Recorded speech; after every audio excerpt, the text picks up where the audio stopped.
about the American Civil War that are out there that can be studied, and I enjoy looking for them and studying them.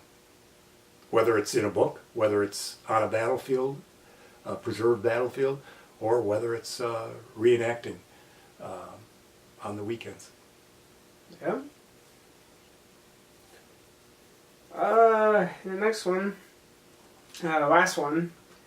The Civil War reenactors and the postmodern sense of history is another source. General American Culture by Dennis Hall. It states that reenactors have a large impact on the general public, and like in movies, like in, you probably heard of these, The Glory and Gettysburg, do you believe that they really have had a big impact on the public? Also, have you or someone you know reenacted for a movie? Two parts of that question. Do I think reenactors have an effect on the public? I think the answer to that is yes, because when I do reenactments, we get approached by the public asking a lot of questions about the battles, the equipment, why the men fought. They ask questions like, do you believe slavery was the reason why we had the American Civil War? I mean, they ask questions, and the Civil War reenactor, because of who he is and why he's doing what he's doing and the study that he had to do to get to where he's at in the hobby, I think are as close to an expert as you can possibly get about the era. Obviously he knows more than the person in the public that's asking the questions. And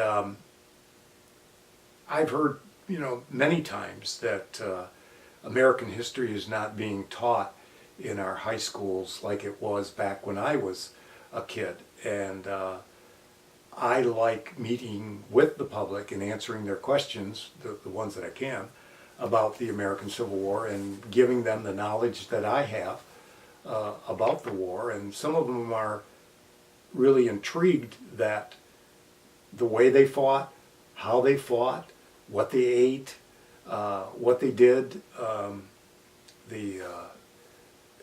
One of the things I always tell people is that we probably know more about germs and infections than what doctors knew back during the American Civil War. A doctor would go through, amputations and operations on the soldiers, and he would basically go like this, and then bring the next guy in.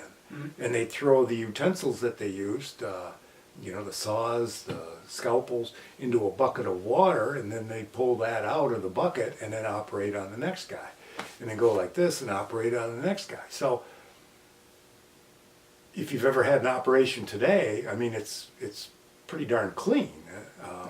So I think today we know more about infections and germs and stuff than even doctors knew back then. So those are the things that are somewhat entertaining with the public, and I think the public is interested in that. Second part of your question was, has anyone in the unit been involved in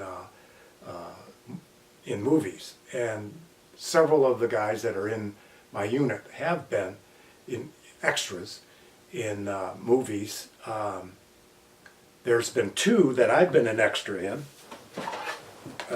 One is Gods and Generals, that starred Jeff Daniels,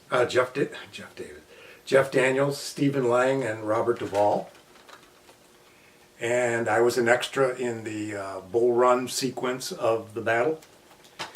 And I was also in the movie Kill the Messenger, which was an independent film. I'm one of the Yankee soldiers, obviously, that was shooting at Confederates during part of the battle scene. There's also a third movie that I was in as an extra, and it's called Wild Faith.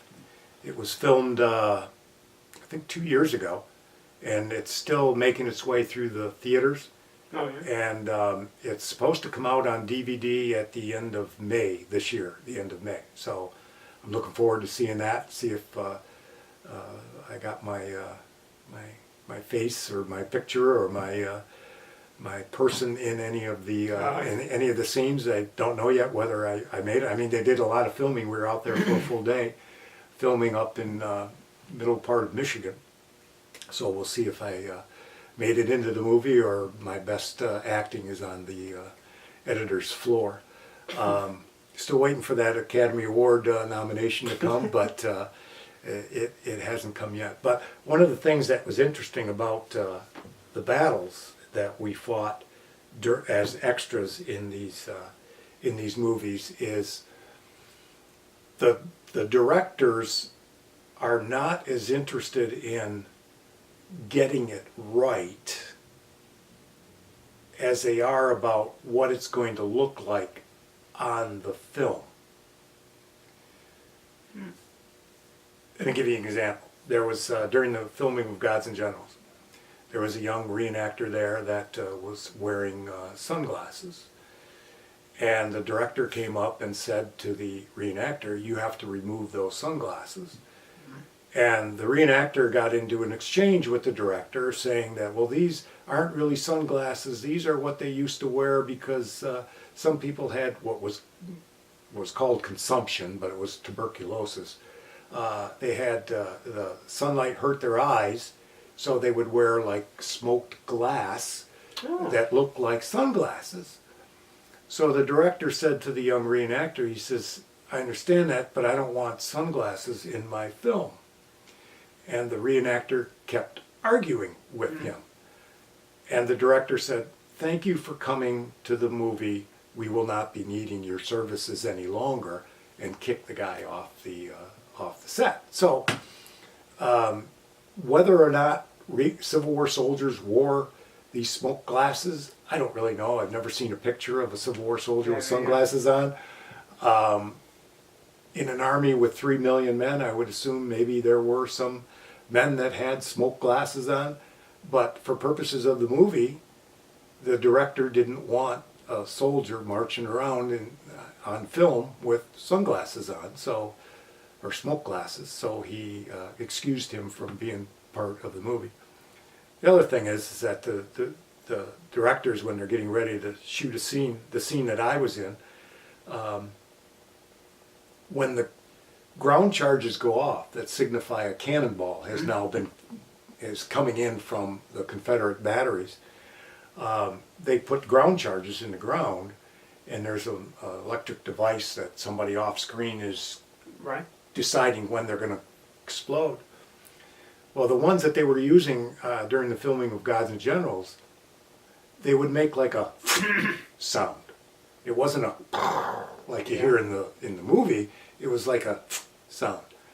So we did the first take of the scene I was in, and the ground charges are going off, and they're making this kind of sound, and none of us are reacting to the sound of the cannonballs coming in, because which doesn't really scare you, does it? I mean, do you duck when you hear that sound?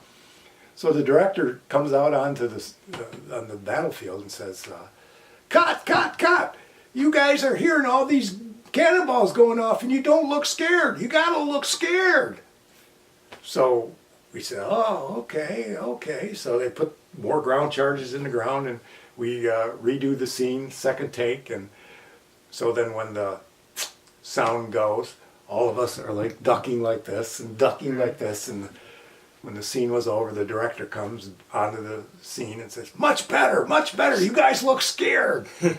And the other interesting anecdote I have about filming was that during one particular scene there were dead horses out on the battlefield, and the director didn't like the positioning of the horses, so he sent one of the prop people out onto the battlefield, and the prop guy puts his arms underneath this horse, picks it up, and moves it over to another part of the battlefield and sets it down on the ground. Well, if it was a real horse, he couldn't do that. So it was, when you're watching a movie, you think all this stuff's real, right? But when you're filming it, there's so many things that really aren't real. It just makes you think that they're real. So we got quite a charge out of the fact that this prop guy was moving this horse around the battlefield, a horse that should weigh about, I don't know how much horses weigh, 2,000 pounds, 1,500 pounds, or whatever. And he's adjusting the position of this horse on the battlefield. So filming was fun. I mean, it's something that I'll never forget. And to see your face and your person on the screen is always fun. I mean, I think I got about 4 seconds of screen time, which I was in the Shenandoah Valley for a week filming, and I got 4 seconds of film time. So not bad, I guess. But as I said earlier, the Academy Awards haven't called yet. But a lot of us get called to do extra work because the directors of the film like having us, because the uniforms that we bring, the muskets that we bring, are authentic. They look real. They are real. Right. And the movie doesn't have to spend a whole lot of money on outfitting extras in uniforms and muskets. And so it was fun. It was an experience, but it was a lot of work. You'd get up in the morning and it'd be dark. They'd wake you up and they'd send you to breakfast. You have some breakfast.